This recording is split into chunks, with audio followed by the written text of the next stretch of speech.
Merhaba, şu anda Urla'dayız. Urla İskele Su Ürünleri Kooperatifi bizi misafir etti ve değerli başkanı İbrahim Temiztepe ile beraberiz.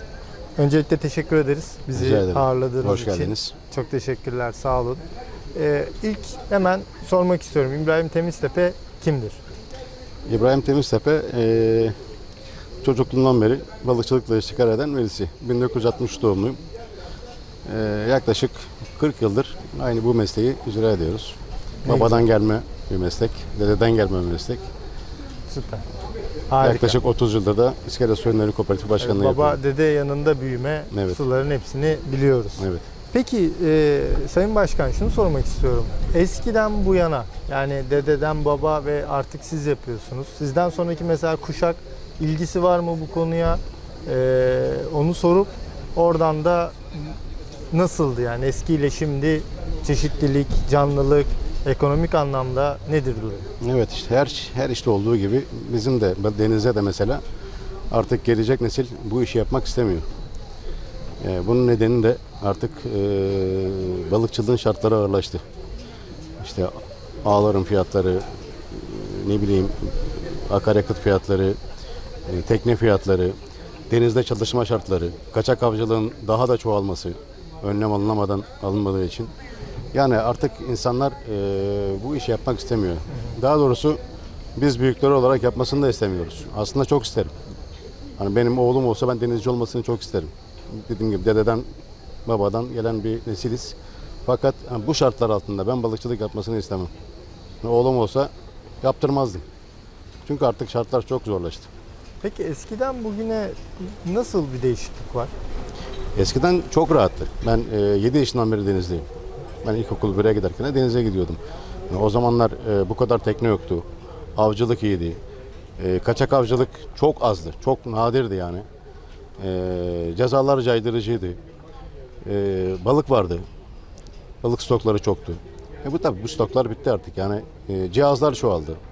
Bilmiyorum, bütün ülkelerde, çoğu ülkede yasak olan cihazlar bizde çok rahat kullanılabiliyor. Maalesef. Yani dediğim gibi yani artık stoklar bitti. Bitmek üzere. Çünkü bir sürü balık türleri ki Ege Denizi en zengin türleri en zengin olan bir yer. Bitmek üzere artık. Eskiden bizim burada 30 sene önce karadizcilik, dilcilik bayağı popülerdi. Balık tut, herkes de balık tutardı. Ama şu an limanda ne karadizcilik yapan var, ne dilcilik yapan var. Bu kaçak trollar, şebekeler yüzünden. Bir de başımıza patlıcan belası çıktı. Yani arkadan kara diken avcılığı başladı. Yani bunlar bazı türleri bitiriyor. Çünkü bunlar denizin balığın korunacağı yerler, balığın yiyecekleri, bunlar yavaş yavaş yok oluyor. Peki bölgenizde bir koruma alanı var mı? Koruma alanı Foça dışında yok. Foça dışında yok. Evet. Yani oradaki durumla buradaki durum arasında tabii oldukça bu koruma alanı. Ya illa ki mesela bizim var. burada askeri bölge var. Uzunada var. Korunan bir bölge yani askeri bölge olduğu için. Oradaki balıkla şimdi diğer adalardaki balık aynı değil. Hani %1 gibi bir şey. Oraya girilmediği için fazla askeri bölge koruma olduğu için. alanlarının aslında önemi tabii, son derece oradan belli yüksek. oluyor yani. Denizin üstündeki baskıyı biraz daha azaltmamız lazım ve bazı yerlerde koruma alanlarını Amatör yaratmamız avcılığı da bilhassa amatör avcılığı da artık yani 7 gün, haftanın 7 günü avcılık yapılıyor. Bu amatör avcılık değil. Ona belirli günler konur, belirli saatler konur. Gece avlanılmaz. Çünkü gece ışıkla avlanılıyor. Yani yanlış.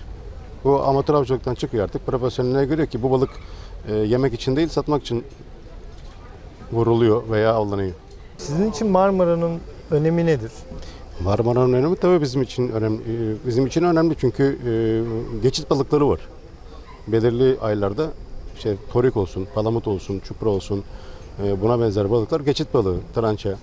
Bazı balıklar da Karadeniz'den Ege'ye akan balıklar. Şimdi Marmara'nın önemi burada ortaya çıkıyor. Bizim burada pek fark edilmedi ama işte bizim burada çok hava estiği için yapmıyor. Tabaka halinde gözükmüyor.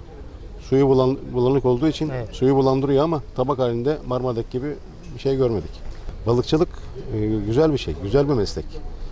Yani severek yapılan bir meslek. Zaten sevmeyen bu işi yapamaz çünkü zor bir meslek, bilhassa kışın. Bunu sevdirmek lazım. Ne bileyim teşvik etmek lazım. Hani gençlere teşvik etmek lazım.